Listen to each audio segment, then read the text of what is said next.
అందరికీ నమస్కారం. Welcome back to Gudivada వంటలు. అందరికీ కొత్త సంవత్సరం శుభాకాంక్షలు. ఈరోజు మన కిచెన్లో రెసిపీ వచ్చేసి కుక్కర్లో చాలా ఈజీగా సింపుల్గా తయారు చేసుకునే మటన్ పలావ్. మీరు కూడా మీ ఇంట్లో ట్రై చేసి ఎలా కుదిరిందో కామెంట్ సెక్షన్లో తెలియచేయండి. నేను మొత్తం అరకిలో మటన్ని తీసుకున్నానండి. ముందుగా శుభ్రంగా కడగండి. ఇప్పుడు మనం కొన్ని స్పైసెస్ యాడ్ చేసుకుందాం. 1/2 టీ స్పూన్ పసుపు, రుచికి సరిపడా ఉప్పు, 1/2 టీ స్పూన్ వేయించి పొడి చేసిన జీలకర్ర పొడి, 1 టీ స్పూన్ ధనియాల పొడి, 1 టీ స్పూన్ గరం మసాలా, 2 టీ స్పూన్ల కారం, 1/4 టీ స్పూన్ మిరియాల పొడి, 2 టీ స్పూన్ల అల్లం వెల్లుల్లి పేస్ట్,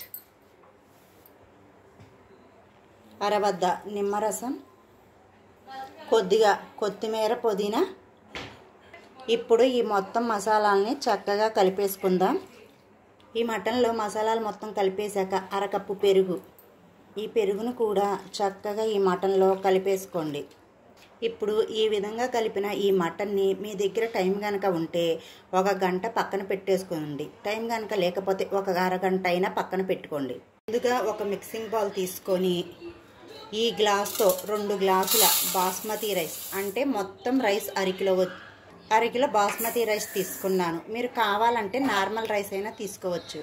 ఇప్పుడు నీళ్లు పోసి శుభ్రంగా వాష్ చేసుకోండి. 2-3 సార్లు శుభ్రంగా కడిగాక ఈ రైస్లో నీళ్ళని పోసుకుందాం. నీళ్లు పోసాక 1 అరగంట సేపు నానబెట్టుకుందాం. నానబెట్టుకున్న ఈ బాస్మతి రైస్ని కాసేపు పక్కన పెట్టేసుకుందాం. ముందుగా స్టవ్ ఆన్ చేసుకొని ఒక కుక్కర్ని స్టవ్ మీద పెట్టేసుకుందాం. 2 టేబుల్ స్పూన్ల ఆయిల్, 2 టేబుల్ స్పూన్ల నెయ్యిని యాడ్ చేసుకుందాం. మీరు కావాలంటే మొత్తం ఆయిల్తో అయినా చేసుకోవచ్చు. నెయ్యి మొత్తం కరిగిపోయాక కొన్ని స్పైసెస్ యాడ్ చేసుకుందాం. 2 బిర్యానీ ఆకులు, ఈ సైజు 2 దాల్చిన చెక్క ముక్కలు, ఒక 3-4 యాలకులు, లవంగాలు, ఒక 3 యాలకులు, 2 మరాఠీ మొగ్గ, కొద్దిగా జాపత్రి, ఒక పెద్ద యాలుక్కాయ, 1 అనాస పువ్వు, కొద్దిగా బండ పువ్వు, 2 మీడియం సైజు ఉల్లిపాయలు తీసుకొని ఈ విధంగా బారుగా సన్నగా కట్ చేసి యాడ్ చేసుకోండి. 1 టీ స్పూన్ షాహీ జీరా. ఈ ఉల్లిపాయలు మొత్తం కాస్త బ్రౌన్ కలర్లో ఫ్రై అయ్యేంత వరకు ఫ్రై చేసుకుందాం. మీ దగ్గర ఇన్ని స్పైసెస్ కనుక లేకపోతే ఒక 3 ఇంగ్రీడియంట్స్ యాడ్ చేసుకోండి. దాల్చిన చెక్క, లవంగాలు, యాలకులు, ఈ 3 యాడ్ చేసుకొని మటన్ పలావ్ తయారు చేసుకోండి. ఏంటి ఫ్రెండ్స్, నా వీడియోస్ మీకు నచ్చట్లేదు ఏంటండి? లైక్ చేయండి ఫ్రెండ్స్. మీ ఒక్క లైక్తో నా వీడియో అనేది చాలామందికి రీచ్ అవుద్ది. ప్లీజ్ ఫ్రెండ్స్, నాకు సపోర్ట్ చేయండి. ఉల్లిపాయలు కాస్త ఈ కలర్లో మారాక ఒక 2-3 పచ్చిమిర్చిని ఈ విధంగా మజ్జిగ కట్ చేసి యాడ్ చేసుకోండి. ఉల్లిపాయలు మొత్తం బ్రౌన్ కలర్ వచ్చాక కొద్దిగా పుదీనా, కొద్దిగా కొత్తిమీర ఆకు ఒక్కసారి మిక్స్ చేసేసుకుందాం. ఇప్పుడు మనం ముందుగా కలిపి పెట్టుకున్న మటన్ యాడ్ చేసుకుందాం. ఈ మటన్ యాడ్ చేసుకున్నాక ఒక్కసారి కింద నుంచి పైదాకా చక్కగా కలిపేసుకుందాం. హై ఫ్లేమ్ మీద పెట్టి మూత పెట్టేసి ఒక 5 నిమిషాలు చక్కగా ఉడికించుకుందాం. ఈ మటన్ని మూత పెట్టి ఒక 5 నిమిషాలు చక్కగా ఉడికించుకున్నాం కదండి. ఈ ఉడికించడం ద్వారా ఈ మటన్లో ఈ మసాలా అనేది చక్కగా వెళ్ళి మనం పలావ్ తినేటప్పుడు చాలా రుచిగా ఉంటుంది. ఇప్పుడు మనం మసాలాలు కలిపిన ఈ గిన్నెలో కొద్దిగా నీళ్ళని యాడ్ చేసి ఈ మటన్లో యాడ్ చేసుకుందాం. ఇప్పుడు మనం ఈ కుక్కర్ మూత పెట్టేసుకొని లేత మటన్ అయితే ఒక 2 విజిల్స్ రానివ్వండి. అదే ముదురు మటన్ అయితే ఒక 3-4 విజిల్స్ రానివ్వండి.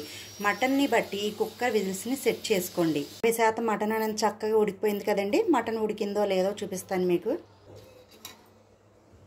చూడండి, మటన్ అనేది చక్కగా ఉడికిపోయింది. ఇప్పుడు మనం మళ్ళీ స్టవ్ ఆన్ చేసుకొని ముందుగా నానబెట్టుకున్న బాస్మతి రైస్ యాడ్ చేసుకుందాం. రైస్ని యాడ్ చేసుకున్నాం కదండి. ఇప్పుడు ఈ మటన్లో చక్కగా కింద నుంచి పైదాకా కలిపేసుకుందాం. మటన్లో నీళ్ళు ఏమన్నా ఉంటే దాన్ని బట్టి మనం ఎన్ని నీళ్ళు యాడ్ చేసుకుందామో చెప్తాను. నాకైతే మటన్లో అసలు నీళ్ళేమి లేవు కదండి. అందుకే నేను 1 గ్లాసు రైస్కి 1.5 గ్లాస్ ఒక గ్లాస్ బాస్మతి రైస్కి 1.5 గ్లాసు నీళ్ళని యాడ్ చేసుకోవాలి.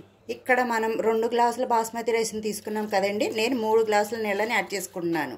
అదే మీరు ఈ మటన్ బిర్యానీ నార్మల్ రైస్తో తయారు చేస్తే మాత్రం 1 గ్లాసుకి 2 గ్లాసుల నీళ్ళని యాడ్ చేసుకోండి. ఇప్పుడు మనం రుచికి సరిపడా ఉప్పుని యాడ్ చేసుకుందాం. మనం ఆల్రెడీ మటన్లో కూడా యాడ్ చేసామండి, చూసి యాడ్ చేసుకోండి. ఉప్పు వేశాక ఒక్కసారి ఈ విధంగా కలిపేసి ఒక్కసారి టేస్ట్ చూసుకోండి. ఉప్పు సరిపోయిందో లేదో, తగ్గితే మాత్రం కాస్త ఉప్పుని యాడ్ చేసుకోండి. మీకు మటన్ ఉడికాక ఒక పావు గ్లాస్ అన్ని నీళ్ళని ఉంటే మాత్రం 2.5 గ్లాసుల నీళ్ళని యాడ్ చేసుకోండి. అసలు మటన్లో నీళ్లు కనుక లేకపోతే 3 గ్లాసుల నీళ్ళని యాడ్ చేసుకోండి. ఇప్పుడు మనం కుక్కర్ మూత పెట్టేసి ఒక్క విజిల్ రానిద్దాం. విజిల్ వచ్చేసింది కదండి, స్టవ్ ఆఫ్ చేసేసాం కదా. ఈ కుక్కర్లోని గాలి మొత్తం పోయాక అప్పుడు మీకు బిర్యానీ అనేది ఎలా కుదిరిందో చూపిస్తాను. ఈ విజిల్లోని గాలి మొత్తం పోయింది కదండి. చూడండి బిర్యానీ అనేది, మటన్ బిర్యానీ అనేది ఎంత చక్కగా కుదిరిందో.